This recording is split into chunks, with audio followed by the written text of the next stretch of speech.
কেউ কি শখ করে হচ্ছে সুসাইড করে? নিশ্চয়ই শখ করে না।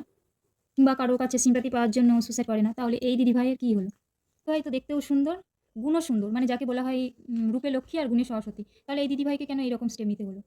একটা মেয়ে এমনি কেউ ইচ্ছা করে তাও যখন প্যাকেটগুলো ছিঁড়ছি খেতে বসেছি, আমি তখন অবধি ভাবছি ভগবান সব ঠিক করে দাও, এই 1.5 বছর ধরে প্রবলেম, আর ভালো লাগছে না, ঠিক করে দাও। দিদিভাই তো ১.৫ বছর ধরে কষ্ট পাচ্ছিল। তারপর হচ্ছে বাধ্য হয়েছে এরকম একটা স্টেপ নিতে। আচ্ছা কোনো মেয়ে যদি ১০-১৫ বছর ধরে এরকম কষ্ট পায়, তার কি করা উচিত?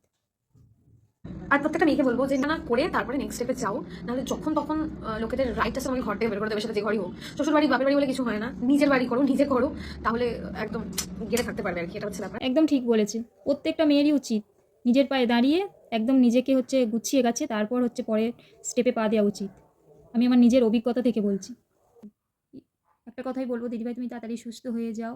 খুব তাড়াতাড়ি সুস্থ হয়ে যাও। খুব ভালো থাকো। তোমার গান আছে, একটা আলাদা লাইফ আছে তোমার জীবনে।